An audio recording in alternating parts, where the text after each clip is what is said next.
Harmony Plus， 美国成长路上的 GPS。欢迎大家来到 Harmony Plus 的第212期微课堂。我们每周为大家带来分享，从2016年3月份开始，风雨无阻，从不间断。在过去211期微课堂中，已经有名校招生官、就业指导中心负责人、在美家长及学生等奉献了他们的精彩分享。希望可以用这些在美学习、工作、生活、发展等真实案例，为大家带来更多真知灼见，走出误区。如果您在收听我们的微课堂的过程中还有什么问题的话，欢迎您私信我们的倪梦石老师，倪老师会竭力回答您的疑问。谢谢支持。So for our Zoom audience, if you have any questions during the seminar, you can leave your questions in the Zoom chat box. We will have a Q&A session after the seminar. Okay, our today's seminar is about the strategy of selecting online academic research programs. We are very honored to have Dr. Craig with us today. So first of all, let me introduce our company a little bit. Harmony Plus is an official partner of leading universities and institutions in the United States, such as US Berkeley, Stanford International Research Institute, and the San Jose State University. We are committed to providing top-notch programs to outstanding local and international students. At Harmony Plus, we offer a variety of high-quality programs. For example, the academic programs like reading and writing, AP Chemistry, AP English Literature and Composition, SAT, ACT Prep, College Essay Writing. We also have the soft skill enhancement program like Future Entrepreneur Challenge and public speaking. We have the professor research programs like data strategy, strategic marketing, Internet of Things, etc. And also we have the high quality college counseling, which is known as future planning.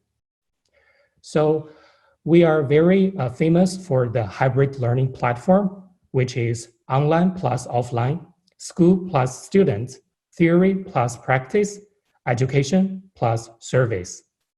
So today we are very honored to invite Dr. Craig, who is from UC Berkeley, to join our webinar today.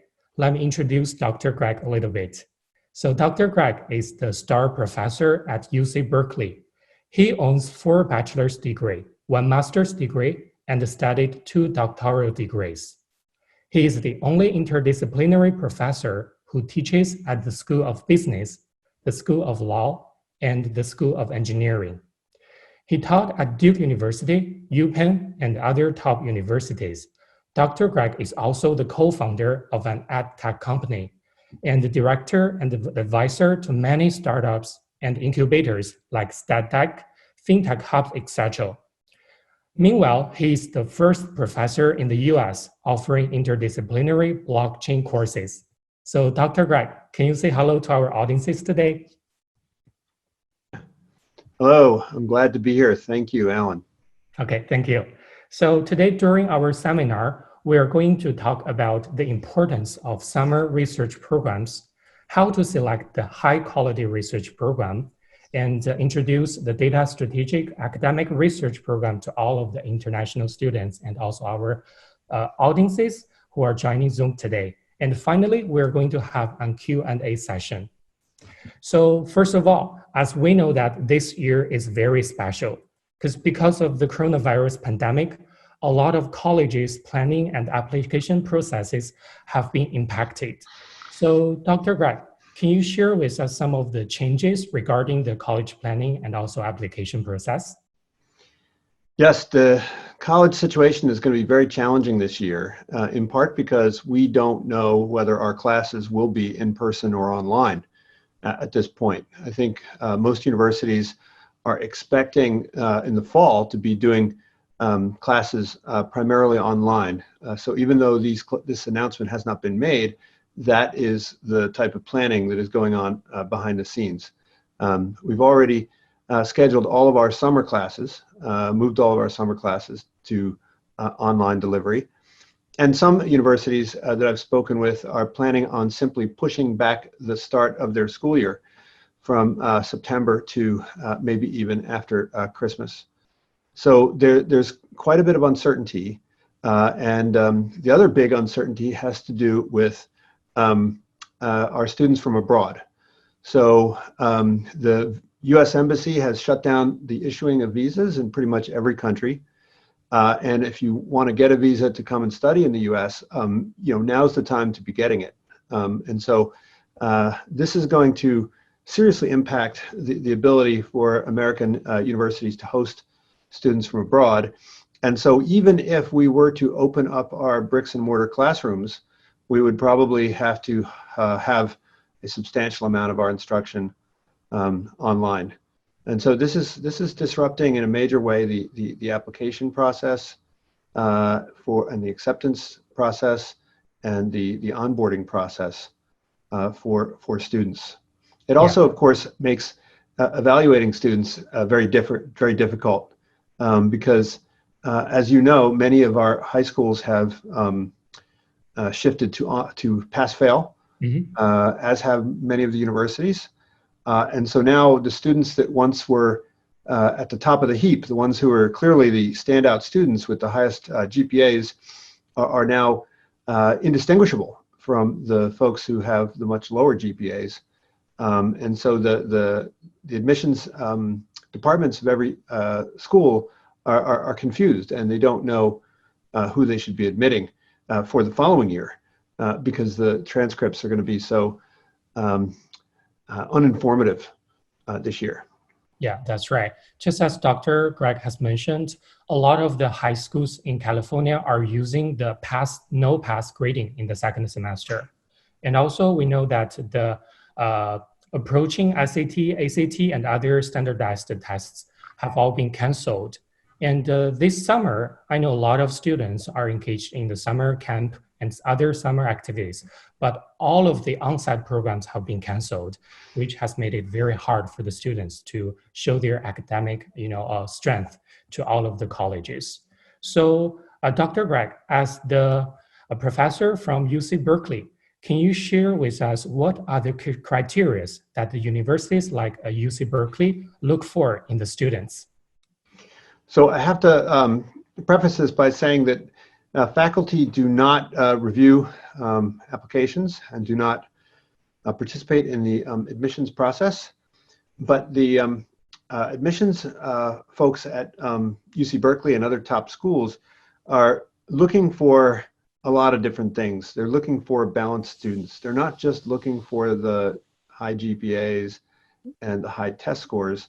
They're also looking for something that makes a student unique and distinct from the large pool of applicants. And so the smaller the application pool, and in UC Berkeley, we have 10 or 11% admission rates, I know, for the business school, and it's even lower for many of the applicants in undergraduate level. And so they're looking for something that demonstrates the student's ability to take initiative, to be independent, to exhibit leadership qualities, to have a diverse set of interests, to be creative, to be industrious, to be multicultural. And so, that's a very hard thing for a student to do. I sometimes wonder if I would have been admitted to university if I was applying today. But they do definitely look for things that stick out. When you have such a massive pool, if you blend into the background and have a 4.0 with perfect SATs, it doesn't make you any better or different from the many other people who have those same characteristics. Yeah, that's right. We know that apart from the GPAs, maybe universities will value more about the students' overall abilities and also their academic competence. So that's why the students' essays, awards, their extracurriculum activities, and even their recommendation letters are so important during the application process. Is that right? Absolutely. Essay is very important. They see a lot of good essays. And so the essays have to really stand out. Awards and achievements. External recognition is very important in a lot of ways. And activities. I mean, activities, especially activities that show initiative and that show promise in some area. I know that when I applied to university, I was admitted to a special program at my undergraduate university that focused on research. And the idea was that there were some people that knew, even at a very young age, that they wanted to pursue a career in research.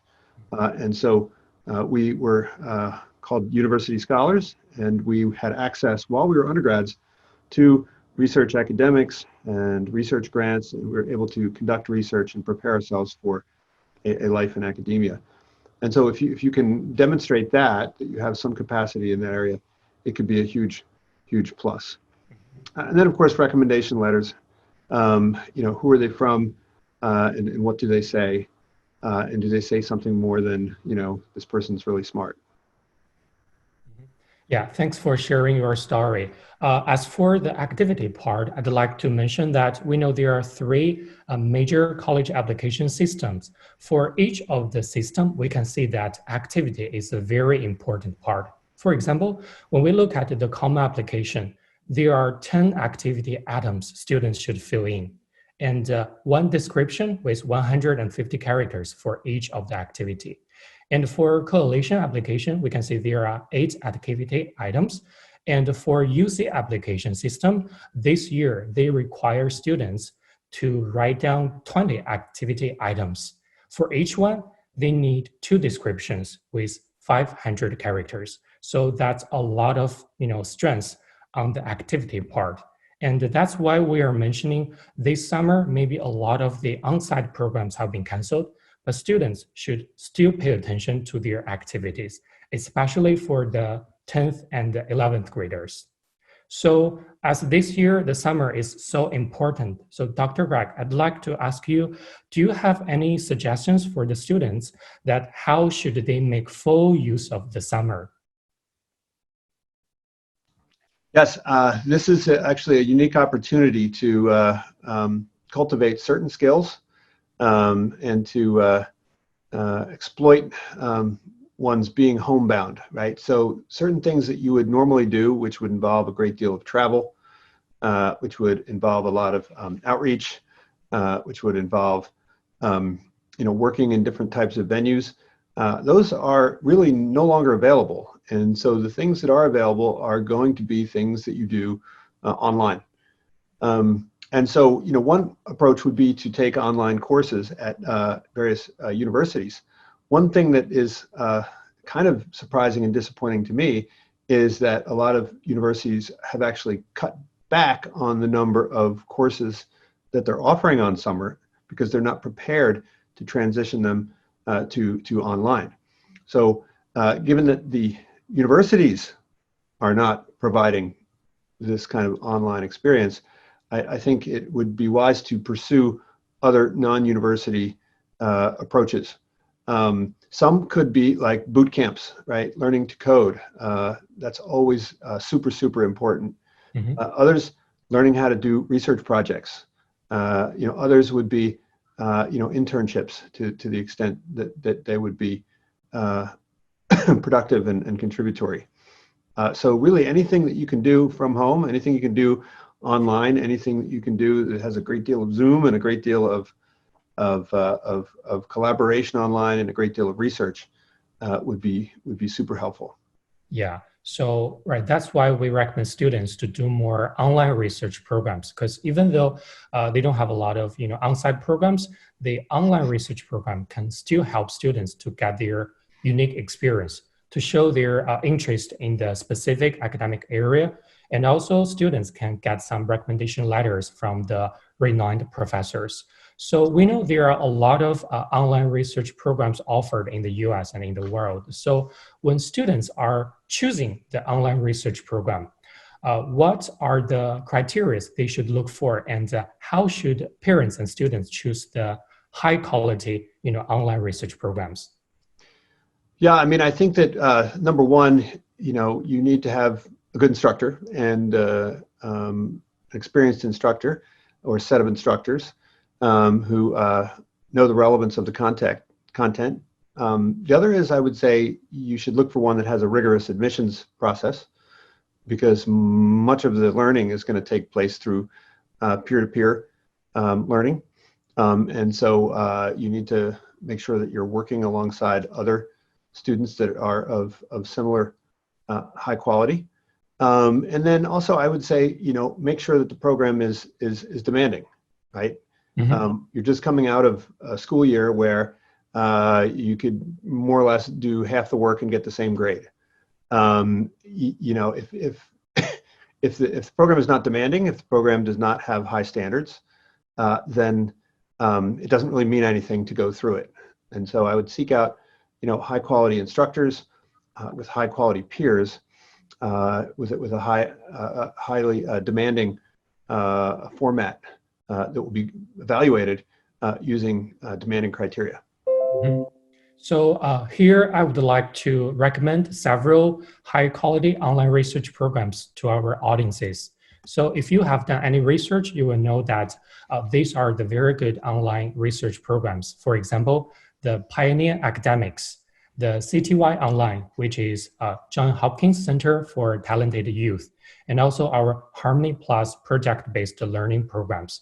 So these programs are all instructed by the professors from renowned universities. For example, in our Harmony Plus, we have offered these very high-quality online research programs. For example, the Data Strategy Academic Research Program offered by Dr. Greg, and the Strategic Marketing Research Program offered by former Harvard Business School professor. And we have the Design Thinking Research Program offered by a Stanford professor. Apart from this, we also have the Internet of Things Research Program and the Kaggle competition, and also the program about women's leadership. So among these, different quality research programs, so Dr. Greg, as you are the instructor for the data strategy one, can you share with us more information about this research program? Sure. I will stop sharing. You can share your slides and to tell more about it, okay? Okay. And I should mention that, when I was in high school, I had the opportunity to spend a summer studying at Caltech, and it was studied astrophysics. It was really an amazingly valuable experience for me to learn what it's like to be at a university and to have the kind of demanding coursework that was expected of university students, so that I really understood what I wanted to do and what I didn't want to do. So I'm going to use the next half hour or so to kind of just walk through a little bit of the subject matter. I could talk about the outline of the curriculum and the content in more general terms, and the deliverables that we expect. Instead, what I'll do is I'll kind of cruise through that and then just give you a sort of a sample, a taste of what it is that the students will learn in this program. Okay, so I'll start off just by saying a little bit about myself. As Alan pointed out, I teach at Berkeley. I teach at a bunch of different areas of the university, but primarily in the business school. And I primarily teach actually MBAs and executives. And so I do teach undergraduates from time to time, but my main emphasis is on teaching people to practical skills that can be used in the workforce. Okay. The courses that I teach at Berkeley include strategy, data decisions, microeconomics. I teach a data science class, which this program is based on. And I teach courses on fintech and blockchain and the future of work. I also teach at HEC Paris, which is the top European business school. I did most of my education at the Wharton School and taught at some other schools before I came to California. These are some of the companies and schools that I've worked with, that I've done programs for, training, education, consulting, and so forth. Okay. So when I talk about the importance of data, and data is here at UC Berkeley becomes so important that we've created our own data school. So in addition to the engineering school and the law school and the business school, we now have a new school of data that is opening up. And we just received hundreds of millions of dollars to support this school. And the net result is that every single student that comes through UC Berkeley is expected to understand data, right? To work with data, to do projects with data, whether you're a humanities student, social science student, natural science student, business student, you have to be fluent in data, okay? And so after learning some basics of data, which include using various software packages and programs, you then go into whatever vertical you choose. So when you go into the business school, you have to do data for business. If you go become a biologist, you have to do data for biology, okay? And so this is a skill that is transferable across all domains.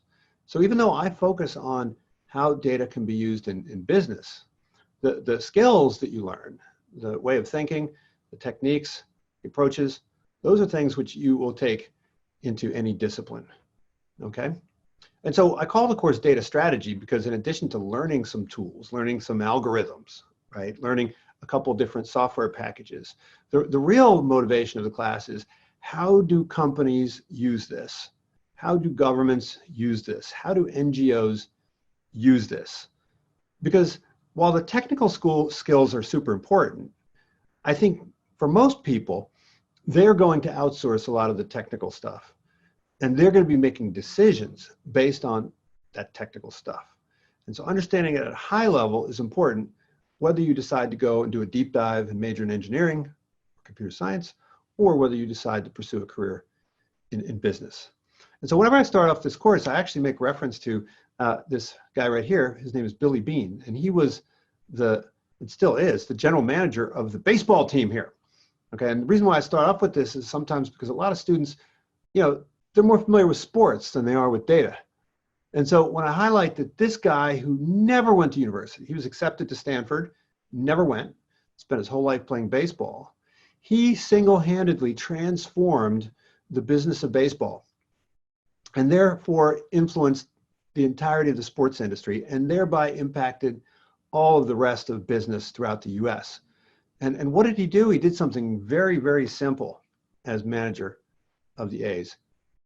He said, from now on, all decisions that we make will be based on data. Now, the way he started doing this was with recruiting and hiring of the team members for the team.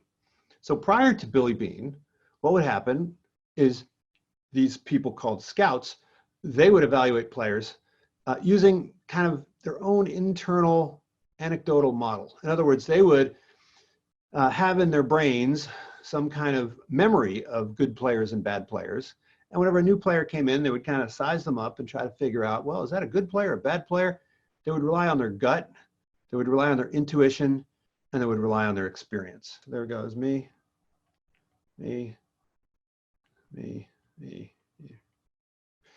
Okay, and so what he did is he said, from now on, all decisions is going to be made by data. And he went out and he recruited a bunch of young people, right, students who had expertise not in baseball, but in statistics.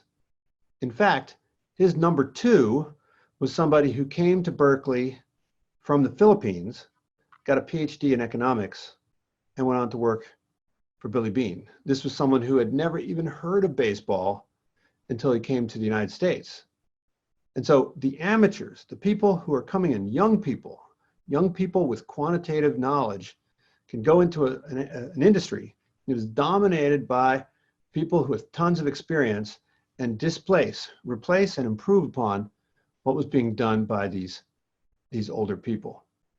Okay, and so if you've ever watched the movie Moneyball, which depicts this whole story, okay, there's some great examples of the kind of crazy ideas that these scouts came up with, none of which were supported by data, such as the appearance of the girlfriend of the player. People thought that mattered. Okay, it turns out not to matter. And so what he was able to do was to generate outperformance. Okay, I call this alpha. If you use the regression terminology, it's called alpha. But what he was able to do was generate as many wins for his team as the New York Yankees and the Los Angeles Dodgers with about 1/3 of the budget, 1/3 of the payroll. Okay, And so along this line, this relationship, you can see that for almost every other team, the only way to win games is to spend money. He figured out a way to win games without spending money. And my claim is that you can generate this type of outperformance in business either through HR, through operations, through marketing, through finance, through any functional area. You can improve the performance by applying analytics, or what we call data science, or what we call machine learning, or what we call artificial intelligence. Okay, so this course will cover all of those different topics. Okay, they have overlapping meanings. Okay, they are distinct, they have different meanings, but these buzzwords and these terminologies, which everyone mentions and everyone thinks they know about, okay, it would be great if your children could acquire insight into what these things actually mean. And so that's why we now talk about the Moneyball of media, the Moneyball of marketing, Moneyball of finance, and of course, nowadays, very importantly, people talk about the Moneyball of healthcare. Now, just to give you a sense of what the students will actually learn, they'll learn how to do this, right? How to do it and when to do it and why to do it. And so all you have to do in order to do what we call data science is you need a data set. The data set has to be organized into a nice little spreadsheet like this, and we call this structured data, where you have rows and you have columns, okay? And the rows represent the individuals. So in this case, they might be the players. And then the columns represent features, right? And then the final column represents what we call the target feature or the dependent variable or the thing that we're trying to predict. Okay, so if I'm a bank and I'm making loans, okay, I'd like to know who's going to default. If I'm a marketing company and I send out emails, I want to know who's going to respond. If I'm a doctor, right, and I see a bunch of different symptoms, I'd like to know who has the underlying disease. Okay, and so these are all classic data science problems. And at the end, what we do is we take this data set, we plug it into some software, and then the software looks for patterns. Okay, so they try to figure out if some new person comes in and applies for a loan, we want to say this person looks more like a defaulter or more like a repayer. Okay, if a potential customer comes on to our radar, we want to know, is this a potential purchaser or a potential non-purchaser, a potential clicker or converter or non-clicker or non-converter? Okay, if a patient shows up in our waiting room, we want to know, is this person more like somebody with COVID-19 or more like someone without COVID-19? Okay, these are all classic data science problems. Okay, and all we need is some data, some historical data. Okay, and the more historical data we have organized in this format, the better our predictions become. Okay, so while we might not have, back in January or February, been able to make any solid predictions about somebody's disease status based on their symptoms, now here we are in April, these models can do a very good job of predicting even before we give some kind of test. Okay, so data science in a nutshell really boils down to two things, what we call training and scoring. Our model has no structure. It's kind of like a child fresh out of the womb. Our model doesn't know how to walk. But as you start feeding your model data, right, then this model starts to walk. And it starts to walk better and better and better. Okay, and ultimately what you get is you get a scoring model. So a credit scoring model ranks people from most creditworthy to least creditworthy. A marketing model would rank people from most likely to convert to least likely to convert. Okay, a diagnostic model would rank people from most likely to have the disease to least likely to have the disease. And ultimately, what we're doing in most cases is what's called a classification exercise, which draws a line and says, hey, on this side of the line, treat them this way. On this side of the line, treat them that way. And most admissions departments, right, for most universities, they use a classification model just like this, right, where they take in all of these inputs and then they have a scoring model which spits out the output. And the output either says, most likely to succeed in our university, least likely to succeed in our university. And then you have a classification boundary which says above this line, admit them, below this line, don't admit them. Okay, US News uses something very similar to rank universities. Okay, they use a scoring model. Okay, so understanding how these things work is very important. So I go through a lot of different case studies of companies that have successfully used this approach to dominate their industry. So here's a bank called Signet Bank. And Signet Bank, you've never heard of it, but it's a bank that existed back in the 1990s, and it was the 300th largest bank in America. Okay, this bank went from being 300th largest to become the largest credit card issuer in the world. How did they do it? Data science. They used data science. So what they did was they looked around and they observed that every other bank in the world was using the same credit scoring model, FICO, right? And they said, well, all these people are not getting credit cards. There are probably a bunch of them that are really good. But since no one's ever given them credit, we don't know which ones are the good ones and which ones are the bad ones. And so what they did is they just blasted out all these credit cards to all of these people who had never had credit cards before. And most of them defaulted. It was a horrible money-losing experience for the bank. And so Wall Street was freaking out, and the shareholders were freaking out, and everybody was freaking out.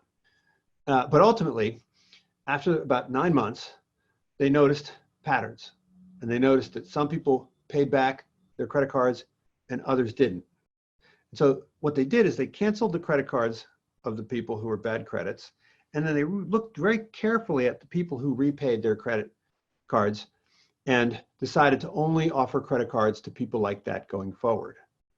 Okay, so they lost a lot of money, but they didn't really lose money. What they did is they invested in R&D, and the R&D was all about data capture. They acquired a unique proprietary database that enabled them to see things that their competitors could not see. Okay? All right, so following up on that, I have a student who just graduated 2 years ago from MBA, and she was an immigrant from Korea. So she came to America from Korea, and she was to go to university, to come to UC Berkeley. She moved in with her aunt and uncle last year of high school, and then she wound up applying to UC Berkeley, went to UC Berkeley undergrad and MBA, and she was in my class, and she got this idea. She said, hey, you know, I couldn't get a credit card when I came to America, and a lot of my friends couldn't get credit cards, and yet we're paying our tuition $50,000 in cash. Like, this seems crazy. Like, why can't I get a credit card when, you know, I can obviously pay my tuition in cash? This is nuts. And it's because these credit card companies, right, had these models, and these models required certain data, and that data was missing because someone like Christie didn't have a track record here in the United States. And so she was inspired to start her own credit card company, fresh out of business school. And so I advised her on her startup, and I invested in her startup. And about 9 months after she started, she issued her first credit card. And now she has thousands of credit cards in circulation. She just got, she did incubation at the Barclays incubator in New York. And then she just got some seed funding. And I think the post money is about $12 million value of the company now. And she's getting ready for her Series A, you know, later this year. Now, this is because she recognized that there was a problem, right? The problem was people from outside the US have difficulty getting credit cards, even though they're creditworthy, especially students. And then she realized that there was a solution. And the solution was to look at the kind of data that was ignored by most of the credit card companies, right? What about Facebook data? What about LinkedIn data? What about WeChat data, right? What about Instagram data, right? What about cryptocurrency data? What about educational status? These are all things that the other credit card companies didn't look at. And so she was able to develop a proprietary credit scoring model that enabled her to start a business. Okay, and the more customers she has and the more data she accumulates, the better that algorithm will work, and the more valuable her company will become, and the more difficult it will be for anybody else to come in and compete with her. Okay? Is she a software engineer? No. Is she a software developer? No. Can she code? No. And yet she's the CEO of her own credit card company, and she's not even 30 yet. Okay, this is the kind of thing, this is the kinds of things that UC Berkeley students do because they know how to identify problems and then devise solutions. Okay, so one of the big problems that we have, of course, is that you need data, and the data needs to be labeled. It needs to be tagged. All right, you need to be able to say this person is a defaulter or not a defaulter. This person needs to be a buyer or a non-buyer. Okay, I'll tell you one other company that I was involved with at the very early days. This is back in 2007, 2008. A friend of mine had worked in a hospital with a big call center, and he noticed that the call center employees were quitting every 6 months. You know, they'd come to work, they'd get trained, and then they'd quit because it's a very demanding job. It's a very difficult job. And so he said, well, what if we could get people to stay on the job for a year instead of 6 months? This would double the return on our investment in human capital and human resources. And so he identified a problem, and then he said, well, how can we solve this problem? Now, what most people would do is they would come up with all sorts of ideas. They'd be like, oh, we should improve the work experience, or oh, we should pay them more money, or oh, we should hire people with more education. Okay, and you know, this is how most business people think. They just kind of dream up ideas and then they go out and see if they work. In today's world, what you do is you start by devising a data science model that looks for patterns that can guide your decision-making going forward. And so what they did is they approached some very large companies and said, hey, let us have access to your human resources database. Give us all your historical data. And then tell us, right, when people quit. And so by looking just at all of the historical data and seeing, you know, what made the people who quit after 3 months similar to each other, and what made the people who quit after 18 months similar to each other. And once you spot the patterns, then when a new applicant comes in, based on their characteristics, you can predict whether they're going to quit in 3 months or 18 months. And then you just hire the people who are going to stay on the job 18 months, and you don't hire the people who are going to stay on the job 6 months. And so just by altering who you hire, right, and not having some human who's pouring through resumes, like trying to predict whether someone's going to be a good or bad employee based on their gut, using the data that's right there that the company already has to tease out these patterns. And these companies were able to improve their productivity, improve their retention, and then this company sold for $275 million about 8 years after its founding. Okay, so very simple idea, very simple solution, very simple go-to-market. Okay, start collecting data, improve decision-making, attracts more data, improve decision-making, and then a nice lucrative exit. Okay, and by the way, that co-founder has a new company in a new space, in the mortgage space, and that company last year was the company that grew the fastest of any startup in America. 1,500% increase in valuation in 6 months. Okay, so again, that friend of mine who started that company was a history major. He was a history major, not a computer science major. Okay, so your children do not have to be computer scientists in order to be a part of this movement, to be a part of this trend, to capitalize on these opportunities. Okay, they just need to have common sense, curiosity, a way of thinking systematically and rigorously, and to constantly question, and not be satisfied with incomplete answers. Okay? Okay. I'll give you just a couple more examples, and then we can open it up to Q&A. I've mentioned some HR examples. So in the course, we are going to talk about some examples from HR. I've talked about finance. Okay, here's an example of another financial story. This is a company that's based out of Southern California, and it operates in Mexico, it operates in Philippines, it operates in Kenya. And what they do is they give credit to people who have no credit history whatsoever. These are unbanked people in very poor countries. Now, how do they predict whether they're going to repay the loan? I mean, these people have no track record, no paper record at all of employment, of home ownership. They may not even have records of being born. But what they do have is they have phones. And those phones spit out an enormous amount of data. Okay? For instance, they can tell you where you've been every minute of every day since you've had your phone. Right? So this is actually just a day in my life. You know, I was at Facebook, actually, they told me about this feature and I dug in and I found it on my phone.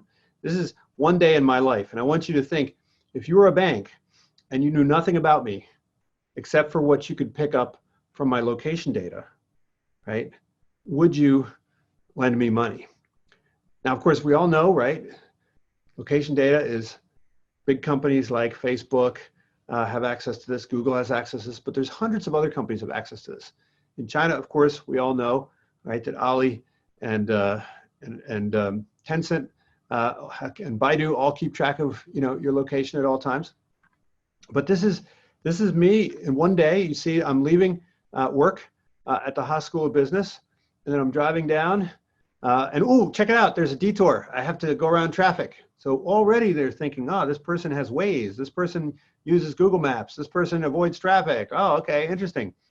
And then you see, I go down 10 a.m. until noon, I'm at LinkedIn headquarters. Okay, then from 12:30 to 2:30, I'm at Google headquarters having lunch.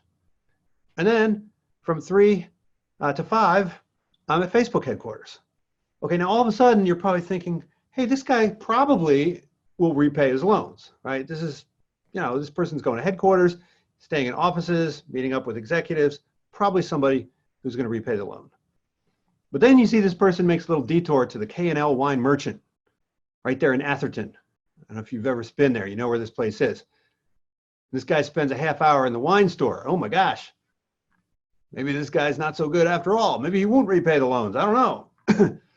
All right, maybe he's going to spend all his money on wine.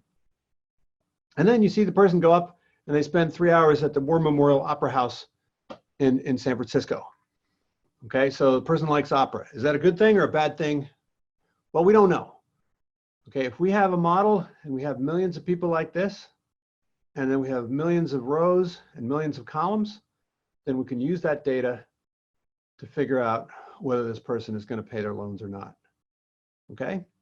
One of the things, I had a lunch with Kai-Fu Lee, famous investor in China, and he was telling me about some of the companies he was investing in. And there was a company in China that was making loans based on this information as well, like location data and phone data. And he said that one of the most important things that they look at to evaluate potential borrowers is whether they manage their battery, right? So if you let your battery go all the way down to 0, then you're probably not a good credit risk. And if you charge your battery, it gets down to 20%, you charge it again, and it gets down to 20%, you charge it again, that's the kind of person who repays their loans. Okay, this is not the kind of thing that any psychologist would have thought of. This is not the kind of thing that any sociologist would have thought of, or you know, consumer behavior person would have thought of. But this is a pattern that emerged from the data that was recognized by the data scientist. Okay, so last point I'll make is we've talked about how great it is to use data to improve pretty much every aspect of life. Well, does that mean it's sustainable? Well, it turns out that it's not sustainable. So that guy I talked about, the guy from Philippines who worked for Billy Beane at the Oakland A's, well, the Los Angeles Dodgers came along and hired him away. And then the A's went right back to being average. Because once the Los Angeles Dodgers figured out the secret to Oakland's success, they just copied it. And so it's not enough to be a data scientist. It's not enough to understand data science. It's not enough to understand analytics. You need to strategically, as a business person, figure out how to get data that no one else has. Because if everyone has access to the same data, then everybody is in the same competitive position. Okay, this is one of the reasons why Tesla is so successful. They have more data than any other car company in the world. Every other car company is struggling to catch up to Tesla. Tesla is at least 5 years ahead of Ford in terms of their software because of all the data that they've been collecting. I'll just give you one more example, and that's this. This is an example that I've been teaching for the last couple of years in my class, and no one had heard of this, and now everyone has heard of this. And so this is a business that sells connected thermometers. Connected thermometers. So what they do, how do they make their money? They make their money from data. They sell the thermometers at a loss. In fact, companies like Square sell their devices at a loss. They operate at a loss. The New York Stock Exchange operates at a loss. All of these companies operate at losses in order to capture data, which they can then turn around and sell. And so what this company, Kansa, does is they track America's temperature. And they use this data, they sell this data to CVS, they sell this data to Walgreens, they sell this data to Walmart, so that those companies can stock their shelves with flu medicine, and they don't run out in the cities that are experiencing flu. Now, the reason why you've probably heard of Kansa is because Kansa has been on everybody's mind for the last couple months. This is actually a map from this morning, and it can show you that apart from some cities in Florida, a little bit in the Northeast, the United States is actually quite healthy right now, okay? In fact, when we look at Santa Clara County, which I think a lot of you are living in Santa Clara County is actually healthier than it's ever been. Okay, the number of people who have fevers in Santa Clara is a tiny fraction of the number of people who had fevers a year ago. Okay, so social distancing has not only reigned in COVID, it's reigned in influenza, it's reigned in, pretty much every contagious disease that you could possibly get. And so that's why in Santa Clara, right, hospitals are empty, ICUs are empty, right? Social distancing has worked.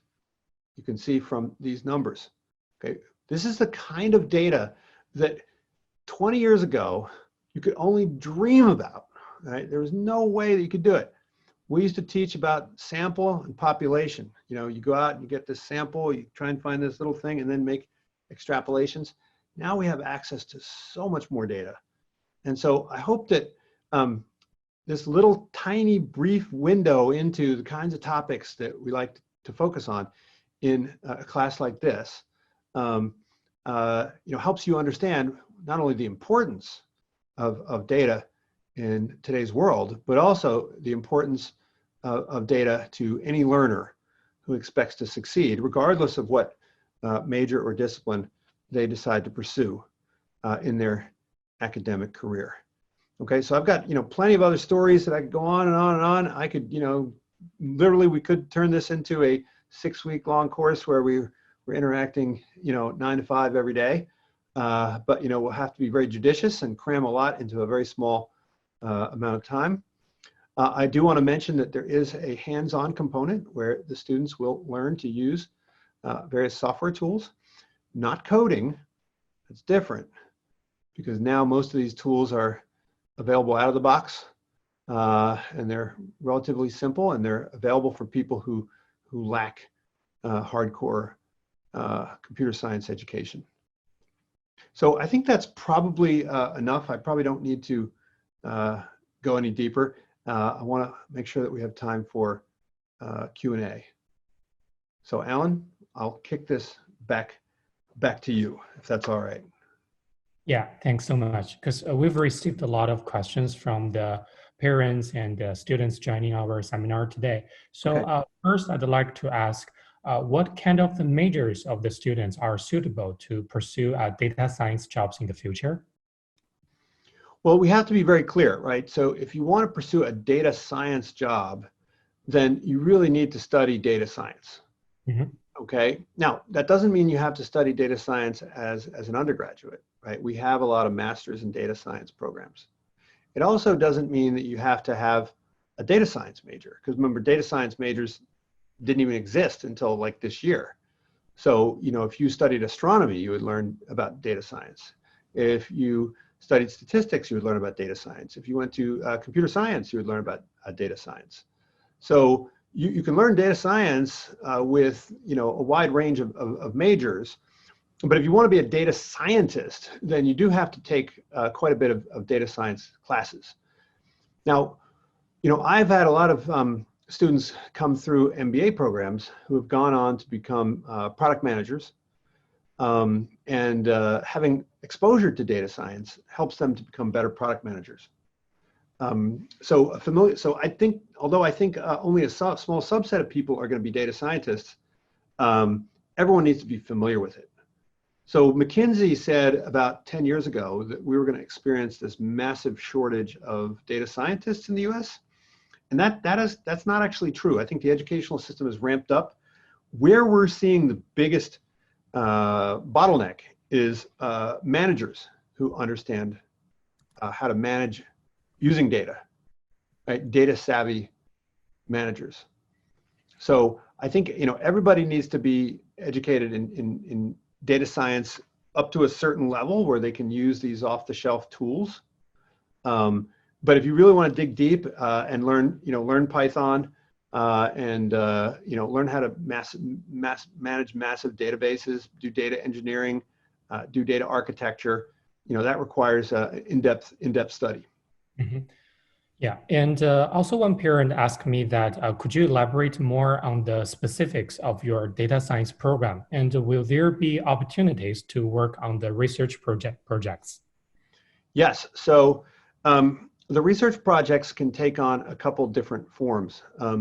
So for the students that are not inclined to dig deep into massive data sets, for them, the goal would be to devise a business model that would leverage new forms of data or improve decision-making using data that a company might already have. So what they would have to do is put themselves in the position of a management team of a large existing company and draft a proposal that could be presented internally. It's a role-playing exercise to senior management on how they should launch a data initiative. Okay. Another option would be to actually create a startup pitch, and that pitch would be, here's a new business that solves a problem, again, using data. Now, for those students who are more inclined to dig deep into large data sets, they can try to actually solve a problem that involves a large data set.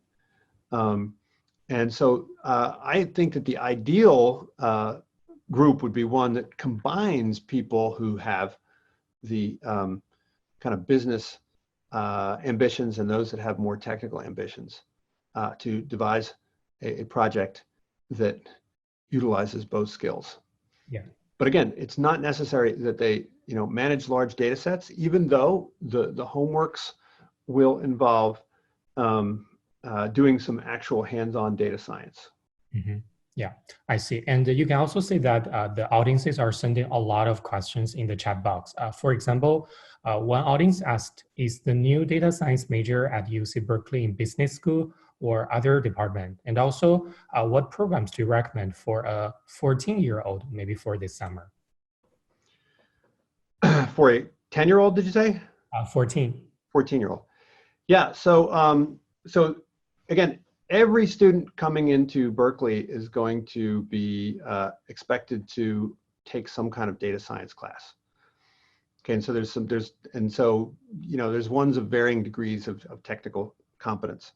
For the students who want to actually focus and concentrate on data science, they have that available starting next year. You can do that. I mean, you could have done that before by studying in the statistics department or in the computer science or in the information school, but now the information school is going to be merged into this new data science initiative.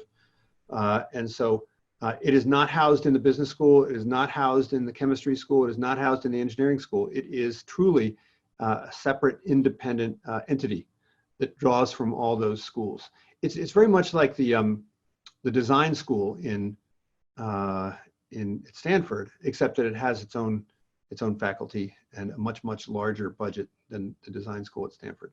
Yeah. So the second question, look, I went to Caltech when I was 14. Maybe due to the time limit, we can provide more Q&A sessions after the Zoom meeting, okay? So first, I'd like to introduce more about the program with Dr. Greg, because a lot of parents are very interested. So we will offer this program in the summer, and this is a 5-week program that will have the direct interaction with the professor, Dr. Greg. And the students can apply their knowledge to in-depth real-world case analysis, and they will also have the hands-on training in software tools. So after the program, students will have a publishable academic research paper and presentation to show the research outcomes. And for the top students in the program, they will have the chance to get recommendation letters from Dr. Greg. So as this is a 5-week program, so Greg, can you tell us more about the curriculum that like each week, what the students will do? Yeah, so the first week is like an introduction where I talk about, what is data science and how does it relate to statistics? And then I'll talk about all these business applications that we started talking about just now. So that would be kind of the beginning, but then I would go through and talk about that in more detail. Then we talk about the different types of analytics. So descriptive, predictive, prescriptive, right? Diagnostic, what are the differences? How do they relate to each other? Then we'll get our hands dirty by doing a couple different algorithms. So there's a decision tree algorithm. Later we'll talk about linear and logistic regression, right? These are algorithms.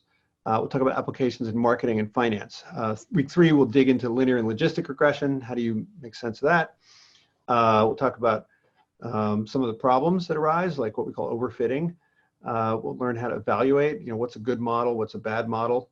And then we'll talk about applications in logistics and operations, right? Most people don't realize that, companies like Uber have hundreds of data scientists on staff. Amazon has probably thousands of data scientists on staff, which is why when you order your stuff from Amazon, it shows up same day, right? It's all because of data science, or Instacart. Then we'll learn some more algorithms, right? Nearest neighbor, naive Bayes, clustering, et cetera. And the idea is that each week we not only do we learn like a new technical skill, but we also kind of learn more about the applications, okay? Yeah, and then in the final week, that's when the students have an opportunity to present their findings, present their work. Great. Yeah. So for those of the parents and students who are interested in our program, you can later call the phone number, or you can add Miss me by scanning this QR code. As we have over 40,000 audiences from other channels in China, and I'd like to say the ending words first in Chinese. And for those of the Zoom audience, if you have more questions, you can stay in the seminar. And later, after the ending words, you can have more private conversations with Dr. Greg. 我们每次微课堂的分享都不是标准答案，孩子的成长中也没有标准答案。我们试图用每个故事、每个案例，为大家带来更加宽广的视野、更加客观的认知、更加清楚的了解在美学习、工作、生活、发展等事情。欢迎大家再次参与我们的微课堂，也诚邀您可以把我们的活动传播给更多的亲朋好友。我们期待用分享传播更多赞美的正见，带领更多家庭规避误区。那今天的微课堂就到这里了，谢谢您的关注和参与，我们下期再见。